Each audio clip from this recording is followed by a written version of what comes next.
Okay, so it just goes along, but these are deeply, profoundly deep moving turning points, and one coming up in a couple of years. I'm working trying to finish the work and finish the knowledge I have Aquarius. To finish knowledge, I have to get it completed and get everything I can done before I go. So I'm working hard to do this. So that's the next big turning point. And then by 2026, my IC will oppose Pluto. And that's going to be a more challenging time, whether that's with kids, family. There's all, the older you get, your parent, your grandparent, you got job, you got home. There's so many things can affect you that can affect you deeply. But when we're looking at progression, let's say, what am I going to do with this? It's more, these things happen to us when we grow through them, when we open up through them. And they, especially the IC, it affects us intuitively in our dreams and our feelings, and and it rapidly changes as we go along.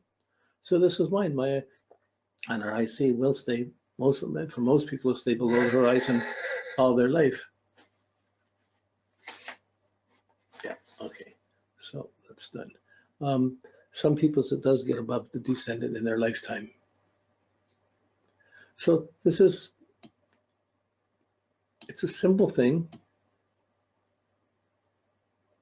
And here just shows you the, when you do the IC, you can put the MC in at the same time, but I just looked at the one so you could look at that at a specific time. So these are sensitive points and they're alive. They're sensitive points for 2 years. And there are changes that are going on across 2 years that are on the IC that are affecting you deeply. Now, the challenge in this is you can go, this is the mechanics, is what most astrologers is going through this house, 4th house, 5th house, into the 6th house across my lifetime. Everybody's IC will do that. And the MC goes through the 10th, 11th, 12th, and sometimes it goes over your ascendant and into your 1st house.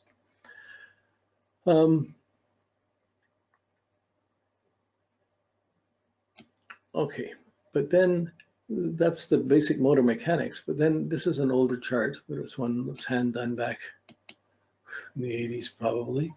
And in this chart, the zodiac's fixed on it with the I Ching and the constellations. But so the ascendant's over on the other side here, and the shaded half below the horizon is on the top half of the chart. Is shaded. The shaded part is below the Earth in the center, below the horizon above. So it's just reverse to the ICs, more up at the top here.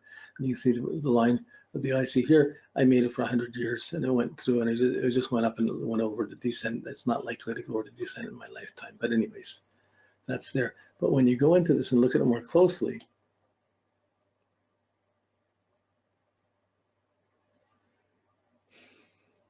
we have more. There's so much more we can find out from our IC, and this is where it gets really rich, because the IC here, the red lines are when it changes pentans, Taurus, Gemini, Ascension. So these are the old symbols that I used to use for working with the I Ching and the mystical things.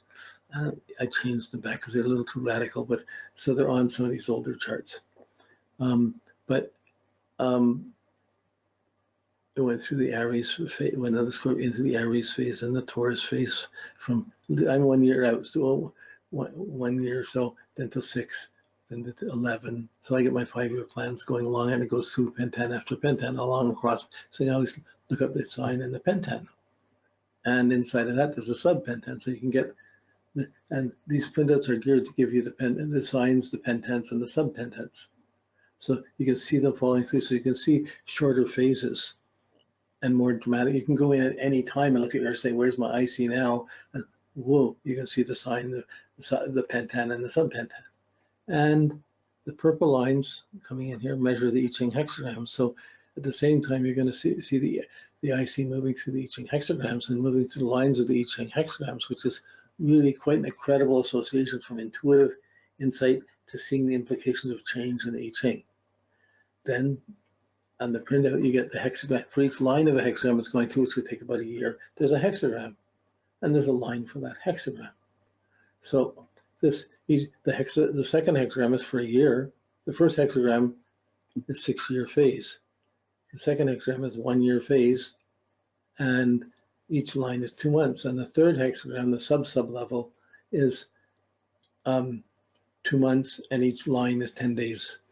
10 days. So of the I Ching hexagram. So you can see the IC and see what motivates you and go deeply, profoundly into these in a meditative way, in a contemplative way, to deal with the rational issues. Now, I thought this was going, when I did this, I thought it's enough to just work with the signs and the degrees. I thought, that's incredible. Then I met John Addy, and I was talking to him. I did his chart and I was working with it. And he said to me, why don't you go deeper? Why don't you add deeper, a subsystem? And I went, what? Okay. Well, he said, try it. So I put the subsystem in, and suddenly the subsystem was so alive, it was more vital and more poignant than even the first level. And then I put a subsystem in, which is the third level, and it's, so I call them the main theme, the special focus, and the intimate detail. But even on the smallest level, the individual lines were so incredible, they made my hair stand up when I would read them. They were so astute and aligned. So we've gone over this with, we read some of the I Ching when we did the sign, and we looked at it a few things. So I'm not going to go into that now, but it's a solid reminder. This is a powerful tool. If someone's got a real psychic problem or a big puzzle, a really deep thing they're trying to get to understand something and where they are, and they're really puzzled, you can go in and read these things and work through them with it, but it's going to take you more than a few hours. So you're going to take a few sessions to work with more of a therapy session, just to talk about these, to touch these nerves. So you can study your chart forever and still not cover everything. But you need to know that it's there. You're not going to use this for every person's chart. But when someone's told they're going to die, or something big thing happens, somebody dies, some horrible thing happens, some great things happen, you're trying to understand it. Someone gets enlightened or gets a vision, and what's implied? Wow, and they're just way beyond normal perceptions. This is a centering point. And this will center you to go deeper and get this inner centering in the life. The chart centers you, the transition, but the progressions really give you direction. This gives you this inner motivation point. I'm going to leave it at that. So what we had our printouts, we had other things, and we have our star sheets. And on the star sheets, we have each one for each sign of the zodiac, and you have a set for the northern hemisphere and a set for the southern hemisphere. So this is the northern hemisphere one, and my IC starts at, this is Scorpio. You can see the pentans are put here, each 5 degrees. You see the names of the hexagrams here for each section. So it becomes easy to find and to see the lines of the hexagram. So you can see for each degree, there's a line put there. You can see if it's solid or broken, active or passive. Mine is in 2849 or 28. I forget the exact point. 2851, yeah. So it's just at the end of that 28 to 29 degrees here. So it's in a broken line, it's passive, it's receptive. It's in a hexagram called progress, fire in the earth. It's in a Piscean subtheme, so a pentan. So it's Scorpio to Pisces pentan, and it's hexagram progress. It is in the broken line. So it starts with, and it's conjunct Alpha Centauri, conjunct the first magnitude star. So these are all sensitive things. I feel intuitively have a role in my life, but to say rational, that this is my natal chart. That's the natal IC. So it starts from there. Then in 48, January went into Sag. May 12th went in conjunct to Venus. I didn't write the stuff down about my mother and that on this sheet. Then it goes long and hit Jupiter. I have this one I did with every aspect. The 30 degrees, 135. There's 135 to the moon, square to the ascendant. We moved. My parents split up and got back together again. I moved to a small town, and this was when I was starting grade 1.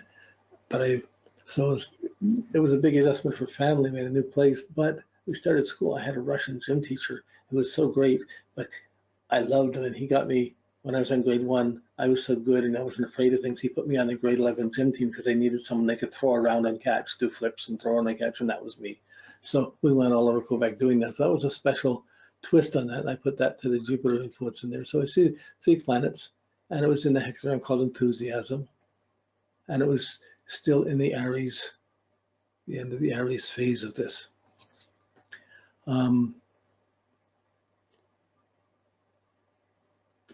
Okay, now, interesting, the sub-hexagram for that is called the sub-hexagram is not on this chart. It's just at the end of Aries. It's called the marrying maiden, and that was my mom and dad splitting up and getting back together, and just being that was part of that. So anyways, it goes through there. Once on, it trines the Saturn. My mom gets pregnant the 3rd time, and she has my second brother, one time she lost a child in between. But then by the time in 1957 it sextiled Neptune, and we had another move from the riverfront, which was Tom Sawyer Paradise. I love playing on the river and hanging out there. We moved to an apartment in the city, in the town a little bit more. So I never really got back to nature the way I had grown up. When it opposed the nodes, my dad had a lung operation. Almost 3 people did. He was the only one that lived in 61, but I had trouble in school and the family was splitting up again. It was really a dark time. That was the IC. And then at the same time as it hitting the Pluto in that 62, I was hanging around with disassociating, hanging around with bad crowds. I was skipping school. All these things were going on.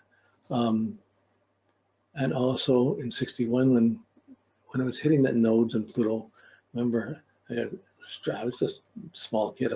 When I was 16, I was 4'5", but I got strapped 17 times on each hand in front of a class of girls and boys. It was really social disassociation thing that happened to me in school. I was really disassociated after that, which got me into the bad crowd and skipping school. And I left school and I ended up going back. So went along. When it hit, then when the IC, it's my inner meditation, so that was a profound influence, that anger and violence. And when it hit the Jupiter, when at 45 and hit the Neptune, I was sitting that whole 2 years in meditation in India. So that was interesting. Like, there's all sorts of other transits and progressions going on, but this is just my inner motivations. And really, it really was touched. I was in a place of peace, even though there were personal struggles. There probably would have been greater struggles if I tried to deal with that being out in the world more. But then it opposed to Uranus, that's when I registered my astrology business and the library and research center. They lasted for 4 or 5 years. The research center, and then it went, but it really was the beginning of the library. But I moved to the country, to the farm, and I was selling herb teas, and I had a telescope, and I started drawing the charts so that I could see the stars up in the sky and watch with the telescope. So that was the beginning of my using the circular charts and the degree charts, and not just using the house-centered charts.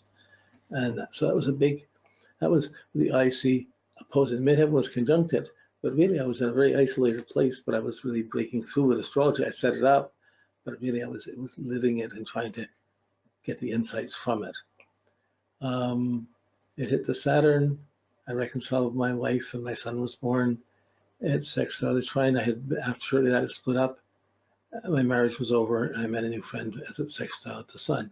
So these are all intense times.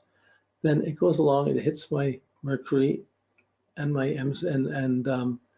it's 135 to Pluto, 45 to Mercury. These are tight aspects. I went up to Capus Casing and I finished the celestial harp. I had designed and built this musical instrument. It took 2 years to build it. It took about a year or two to build it. And it was designed to play a person's horoscope. I have a whole website on it, thecelestialharp.com, but it's you have to put the in, but it's it has, that was a turning point I had to do. I was seeing these visions. I had to build this thing. So that was going through Sagittarius, the IC going through Sagittarius, like traveling. I'm living in different places.